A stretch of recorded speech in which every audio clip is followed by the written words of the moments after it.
somebody asked this question, how to be a good disciple?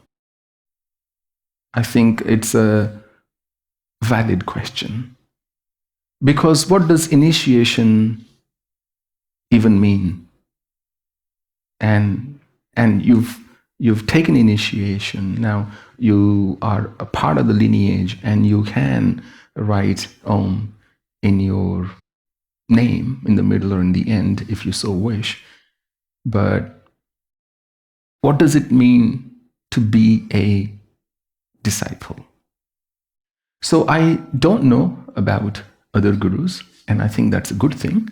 But I can tell you about me and what it personally means to me to be a good disciple. First and foremost, there are maybe 2 or 3 things that can be clubbed together under the title universal love. It's very important to me that if you're a disciple, that you lead a life of empathy and compassion.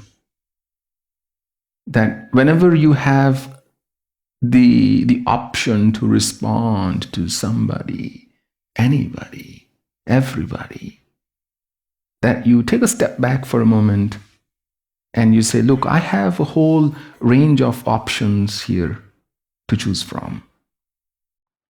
I can be angry, I can be hateful, I can be jealous, I can really give it back to them, or maybe I can be compassionate here. I can be empathic. So I may have empathetic. So I can be empathetic. So empathy towards others and towards self. It's very critical. It's absolutely essential to your spiritual growth. There was this disciple once, he was speaking with his guru, and the guru said, look, I am going to give you something magical. Because the disciple wanted all kinds of siddhis. He said, can I have this siddhi and that siddhi? And the guru said, look, I'll give you something. And if you have this, you don't have to do any mantra japa, no sadhana, no meditation. Basically everybody's dream. So you don't have to bother with any of that. Instead, here it is. He gives him a mirror. It had a black surface. He said, the beauty of this mirror is whenever you will point it towards anybody, you will know everything about them. You will see what's in their heart, what's in their mind, what's going on, what sort of flaws and things, all the good things and the bad things. They will be totally transparent to you. And the disciple said, you're the best guru. So I will now take this and start a YouTube channel. So the disciple took that from the guru. And much to his surprise, to anyone he pointed that mirror at, all he saw were a huge number of flaws. He saw anger, hatred, jealousy, ego, envy, shame, guilt, and all the negative feelings. It doesn't matter whom he pointed at. So when he reached home, he pointed it at his parents. Still the same. Still so many flaws. Still so many issues and negativity he saw there. He was totally taken aback because to him, his parents were his ideal. He comes back to his guru the next day, and hiding in his palm, he just tilts it, the mirror, towards his guru. Let's see kitne pani mein khade hain. And what he sees? Flaws. More flaws. Negativity, anger, hatred, and all the other emotions, lust, everything was there. And for a moment, he rubbed his eyes and looked at the mirror again, and then something is wrong. And then he said to his guru, I'm actually rather depressed. This Siddhi is not helping me at all. Why? Why are you depressed? The Guru said. Well, forget others. But my own parents, he said, are full of flaws. Forgive me, Guruji, he said. You are full of flaws.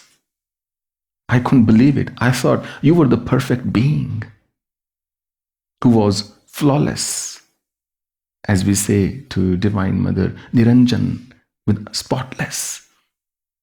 And I thought you were flawless, but it's not the case. I am heartbroken.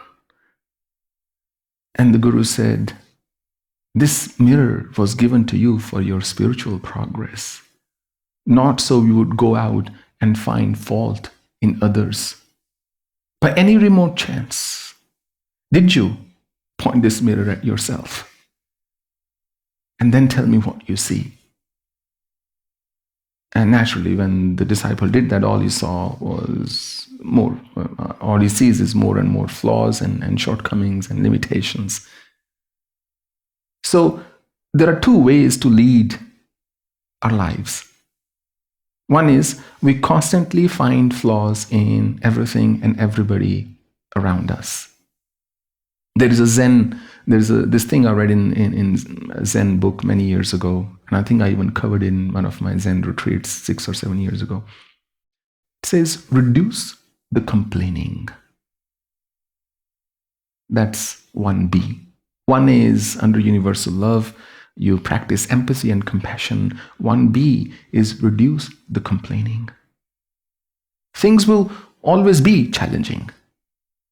There'll always be something or the other going on in your life if you're doing anything worthwhile at all. If you are not doing anything meaningful, your life is unlikely to have any challenges. Because you're not just doing anything that's of use to anybody. But in any sensible or meaningful pursuit or quest, you are going to have challenges. At that time, you can say, this is not good, that's not good. And you must know some people, certain people in your life. You might have known, I've known some people for years, and every time you talk to them, something is wrong. You never hear from them, everything is perfect, I'm so happy. There's always some inconvenience lurking somewhere in their lives, which is how life is supposed to be. So this is probably all I would say when it comes to practicing universal love, that you practice empathy and compassion, and that you reduce the complaining in your life.